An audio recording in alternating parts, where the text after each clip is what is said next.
My sisters and brothers, I greet you all with the love and peace of the Lord. I invite you to meditate together with me on the Holy Word of God of 9th September 2022. The trust, see and show. The indicative of our reflection in the world of today, there is a stark lack of good leaders and guides. There is truly a desperate need for worthy and authentic guides.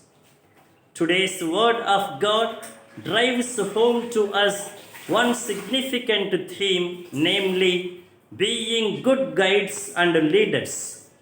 Unfortunately, today's society lacks such persons who guide and lead well. Instead, we have a breed of guides and leaders who easily misguide and mislead others in the wrong way. It is because they themselves do not know and see the way, and they themselves do not walk the way.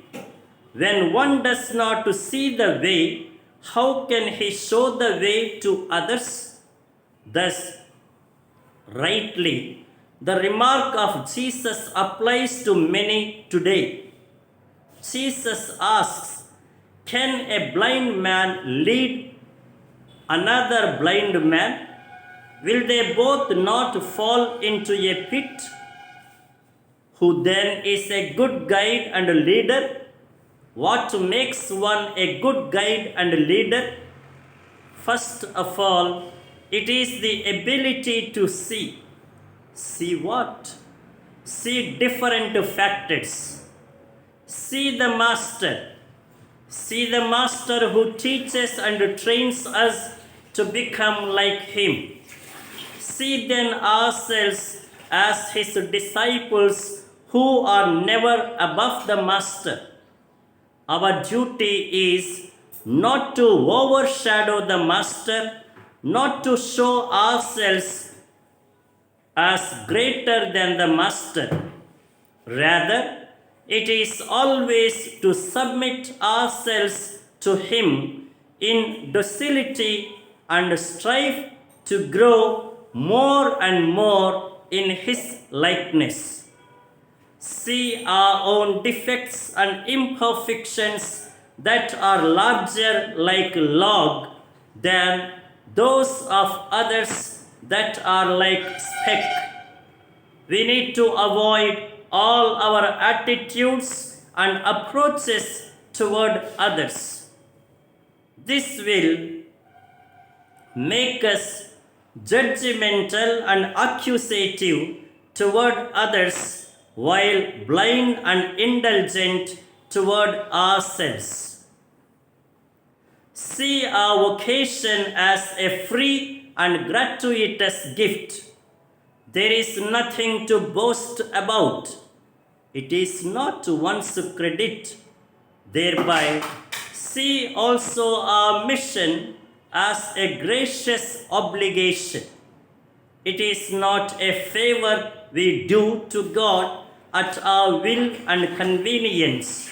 Rather, it is a necessity that is laid upon us.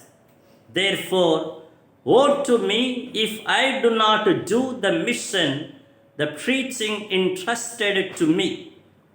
See ourselves as servants and stewards at the service of the gospel.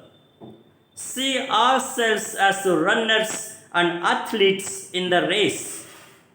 They discipline and exercise self-control, but it is not purposeless, just as a runner does not run aimlessly or a boxer does not box beating the air. They aim at the wreath and prize. Similarly, we are on God's mission. We see his will and kingdom, and we want to show it to others as well. Thus, the ultimate purpose is Not only that we receive the imperishable prize and reward of eternity, it is not self-oriented or self-ending. Rather, it is also to bring others to God and His salvation. That is why St. Paul says, I have become all things to all people, that by all means I might save some. Now, the imperative for our life in a world that has a number of blind guides and false leaders, we are called to be guides who are clear sighted to see the way. We must be authentic leaders who walk the way and show it to others and make them walk the same.